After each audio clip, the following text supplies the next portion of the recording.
I'm having a miserable night, you guys. Well, it's not even night. It just feels night because it's dark due to snow and bullshit. Look at this. I don't even know if I'm a spot right now. I can't. Just got to get my damn radar cleared off because my sensors are all going whack. I have no idea if I'm in a spot. I'm only here for 30 minutes. Got an empty trailer, so definitely having to keep my head on a swivel. Trying to get out of PA right now. The snow did stop for a minute. Man, this has just been a freaking nightmare. Hopefully we'll be out of it here in a day or two.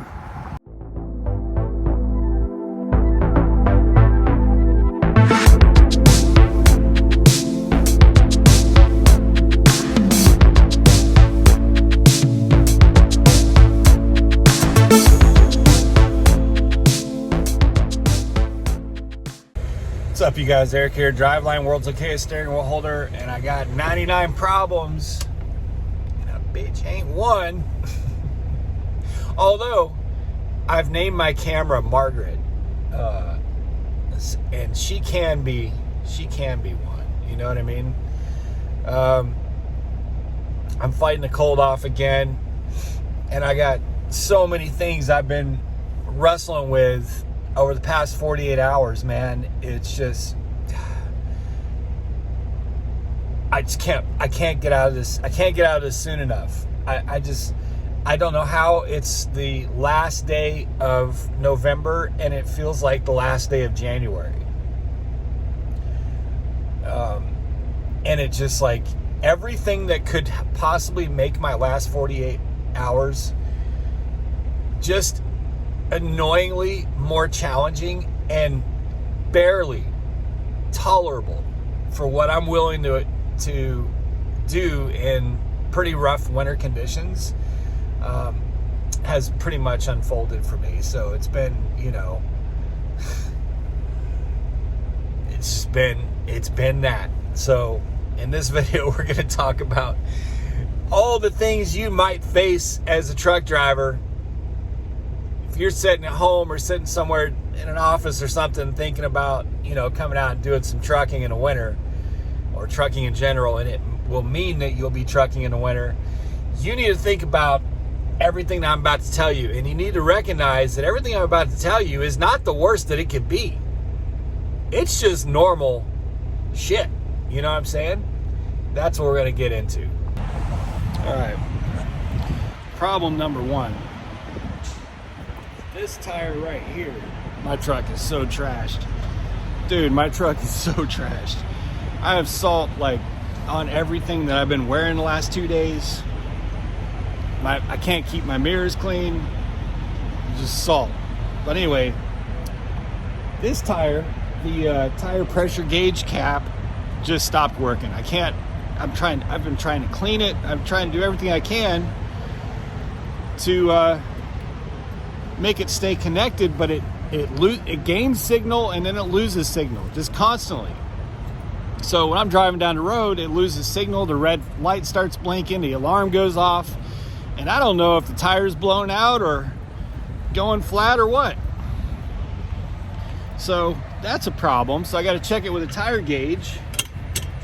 By the way, have you guys seen these new trailers where you put the lock right here and the seal is inside this box? It's really nice. I like that. I like that a lot.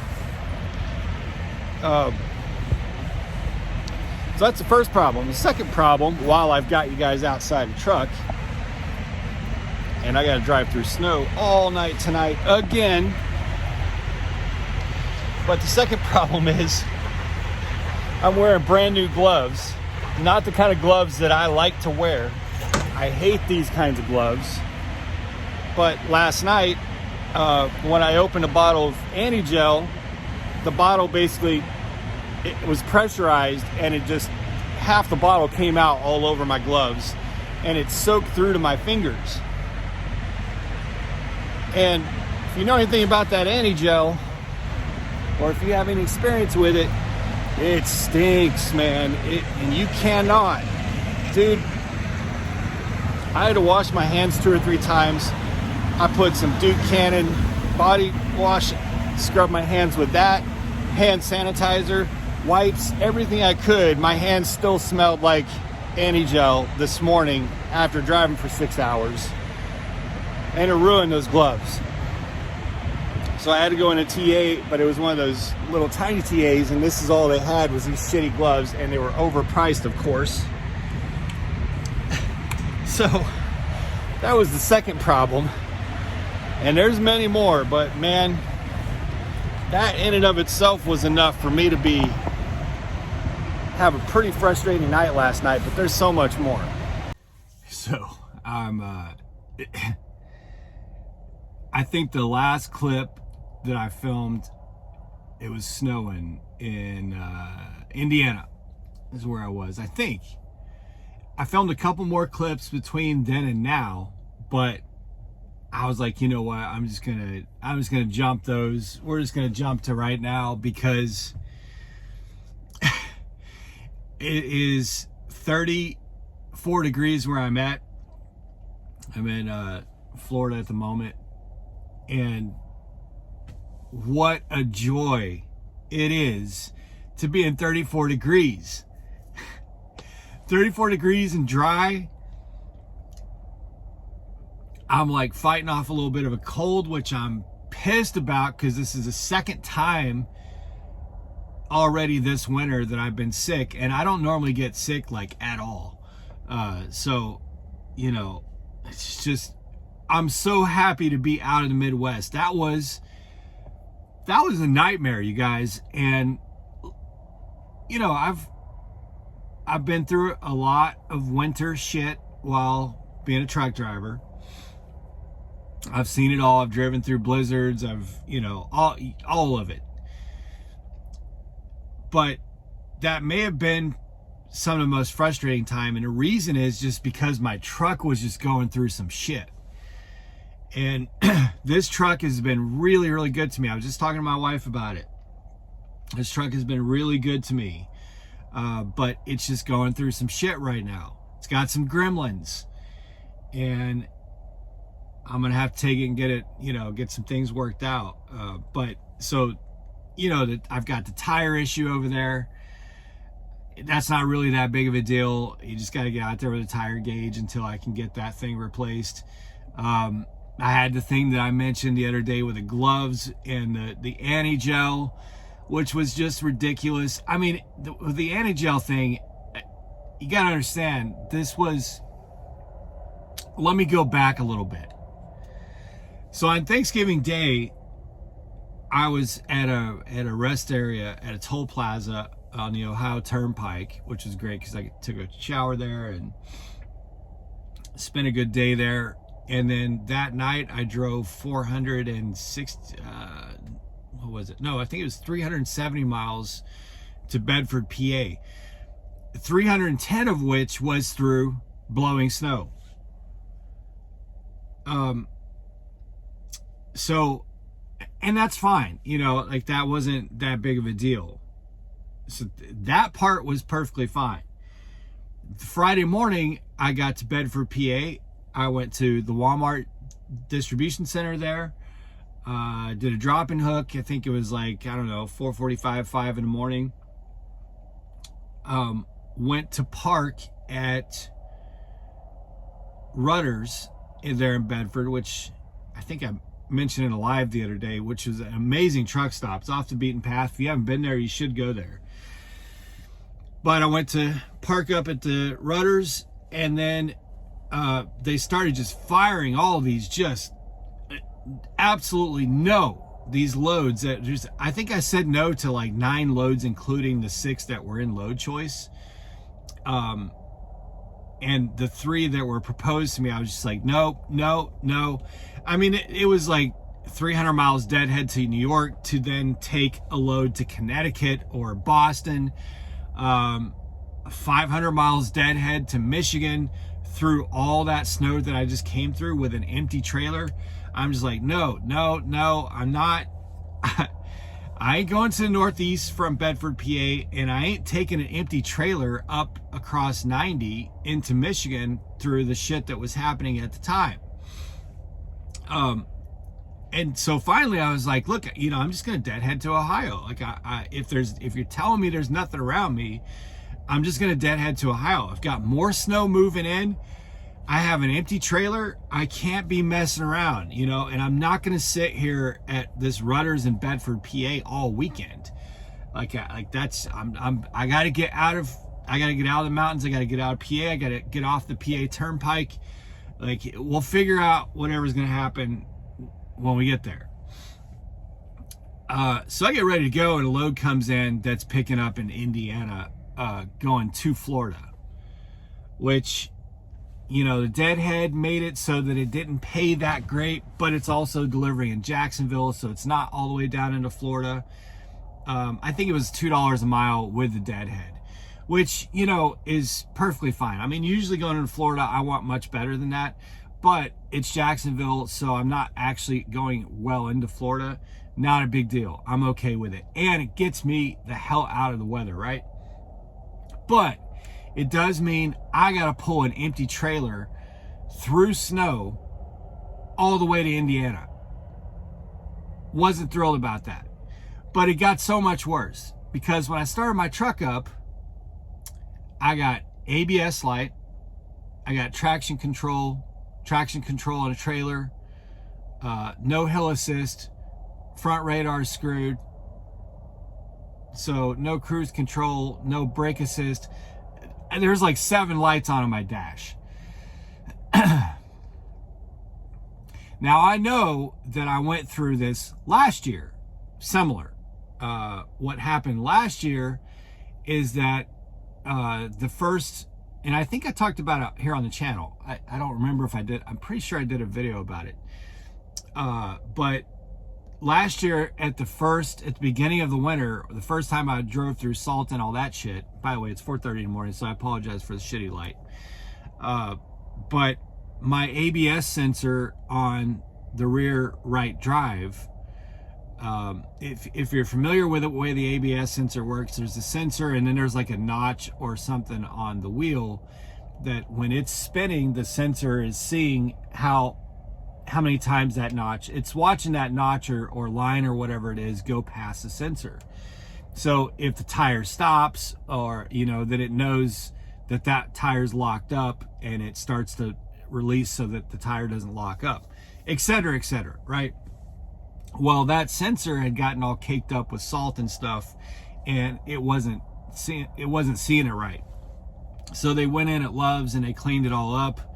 They thought Prime wanted them to replace the sensor, but the tech at Love's just cleaned it all up, and eventually we were able to get the ABS to go off. So because my truck is absolutely caked with salt, I'm assuming it's something similar to that. But at the time, last year, I didn't have this much. I only had the ABS. I didn't have this much stuff going on. But I was on a turnpike, and I could turn my truck off and get it to turn my truck back on and get all of it to go off, and it would stay off for a little bit, but then I'd start to get one thing while I'm driving, and then another thing, and all of a sudden I've got the whole dash lit up. So there was no consistency to it. So basically, I had to drive from Bedford, PA, all the way to Indiana to get to this pickup for this load, with constantly having my tire pressure sensor going off at me here, blinking red, making me feel like, is my tire flat? I would have the ABS light, the traction control, no brake assist, no hill assist, all this shit lighting up constantly, and it would go off every 30 or 40 miles, and then I get this bright yellow light of, you know, shit's going sideways. So with an empty trailer, in snow, in wind, all the way, I mean, like all the way from Bedford, PA to Indiana. So, you know, Prime talks about, they say when it comes to winter weather, always drive within your comfort zone. So never drive out of your comfort zone. I think I mentioned this in a live video the other day. I think that's the wrong, I think they're trying to put lipstick on a pig. Comfort is not the right word, because it's not ever really comfortable to drive in 30 mile per hour wind with snow or any serious winter weather conditions. It's not ever comfortable. You can be confident, you can know your skill level and understand your skill level and drive within those parameters, but I don't know that I would say that it's ever comfortable. You have to have your head on a swivel. You got to be frosty, man. So I think the right word is tolerance. Drive within your tolerance level. And I will say that drive all the way from Bedford, PA to Indiana was absolutely pushing the limits of what I would find as tolerable in terms of winter weather driving. In fact, I kind of was pushing right into breaking some of my own rules. There's no way to beat around that bush. Was I unsafe? No, I don't believe I was. But I certainly was maximum pushing through, just kind of trying to push through my limitations on what I find as acceptable in driving in winter weather. Because of the variables that I was up against with my constant ABS, my traction control. I mean, we're talking about winter weather conditions with an empty trailer driving into 30 mile per hour wind. Fortunately, the 30 mile per hour wind was hitting me directly in the face. So I was driving straight into the wind the whole way. So it wasn't hit me from the side or anything like that. Because again, I had an empty trailer. This was all deadhead. So that's the only reason that was acceptable or tolerable. If it was hitting me direct from the side the whole way with the snowy and icy conditions, I'd probably be a no. I'd be a hard no. But it was only acceptable because the wind was hitting me head on. But then you have theoretically, no anti-brake lock, no traction control, potentially. I don't know if that stuff was actually not working. I don't believe that my radar was actually not working. And the reason is because if I switch the screen to tell me how fast the vehicle in front of me is going, it knew how fast the vehicle in front of me was going. And also my average following distance was tracking in the geotab. So my front radar actually was working the entire time. I don't know why I'm getting that it's all lighting up in my dash. I don't know. Maybe there's a reasonable explanation for it. I don't know.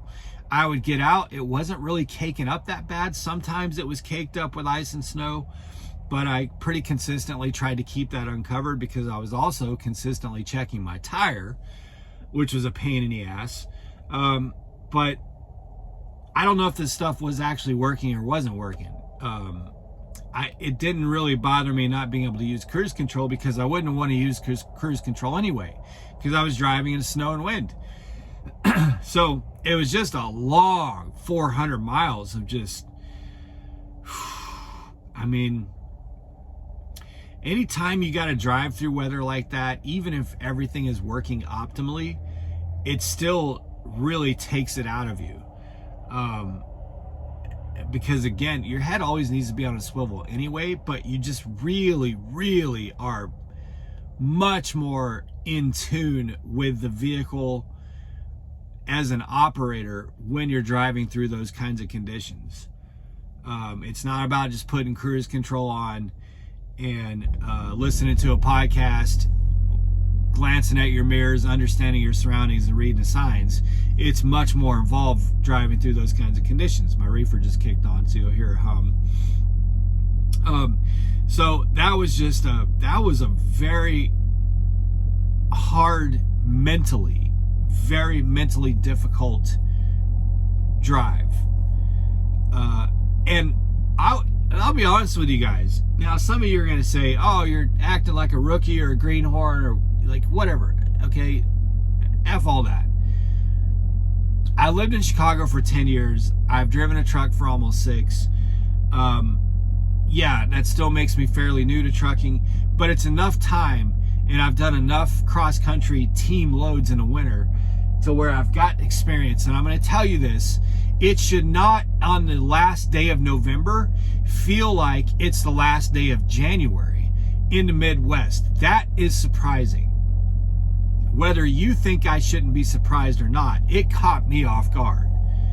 Because, again, wind chill of 7 degrees with 30 plus mile per hour and snow constantly for 3 or 4 days straight, with 90 being closed from Cleveland to Buffalo, is not last day of November weather for Ohio and Indiana. Not traditionally at all. So it caught me off guard, man.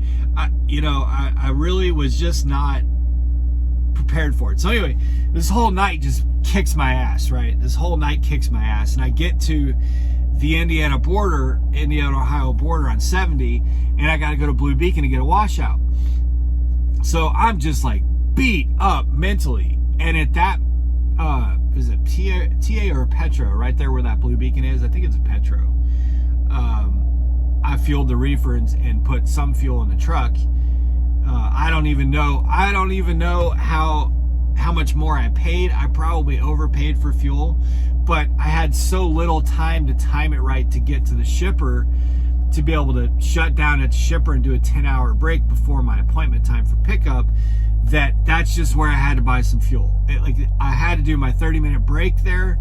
I had to get the washout there. I had to get fuel there. I had to do all of that within a very small window of time in the middle of the fucking night after this whole nightmare drive from PA. So it's just cold as shit, windy, blowing snow, and then my Antigel, just the bottle, why is it those black bottles that Prime sells all leak? I don't understand that. I have big bottles of the white bottles of the Power Service. They never leak. Even after I remove the seal, they don't leak. They can lay on their side, they don't leak.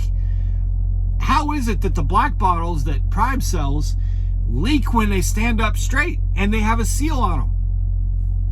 Anyway, so I had a couple bottles of the black stuff that Prime sells. I can't remember what it's even called because they switch it up now and then.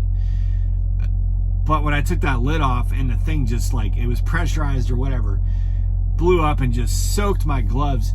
Dude, I was just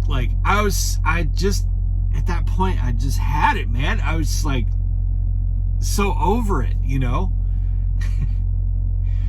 And there was plenty of parking there. I was like, well, I could just shut down here or I could continue on this adventure and do the final 65 or 70 miles into Indiana to get to the shipper and shut down there. But that also means I got to drive through more snow and more wind.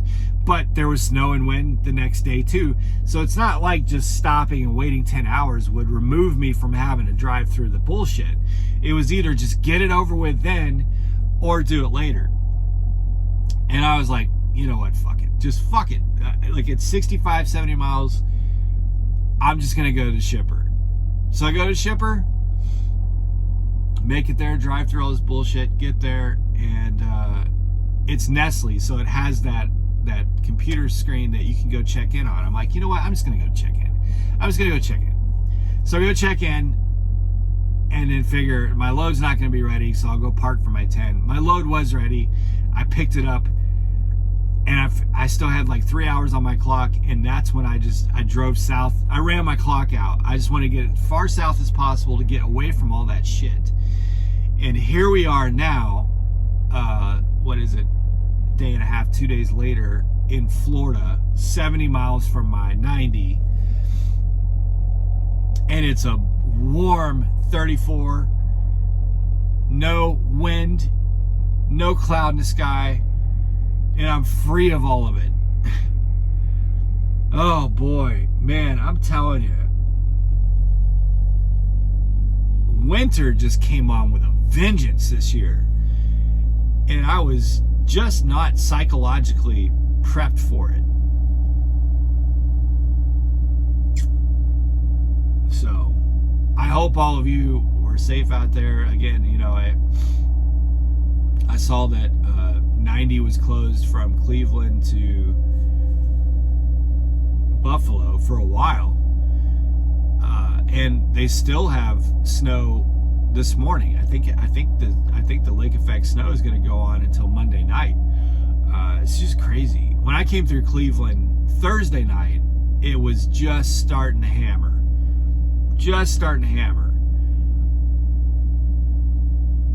So I'm just glad to be out of that, man. The past 2 winters have been really, last winter and this winter have been really difficult to avoid winter. Whereas in previous years, like through COVID and stuff, like I just found myself able to navigate winter conditions a lot easier. I feel like now, at least these last couple of years, when winter comes, it comes across the whole continental lower 48, and there's just no escape from it. That to me feels different than it has in the past. Like living in Chicago for 10 years, you know, if we had winter weather in Chicago, that winter weather would move through Chicago and then move to somewhere else. And it, you know, it was very localized, and it moved across the country in just one piece. Now just the whole country gets blasted with these, what do they call them? These big airflows from Canada and the north, and it just inundates the whole country. So I anticipate I'll be spending quite a bit of time in Laredo in Florida come January and February, because I'm just not, no, man, no. A for me. All right, guys. Be safe, make good decisions, always drive, thrive. Talk to y'all soon.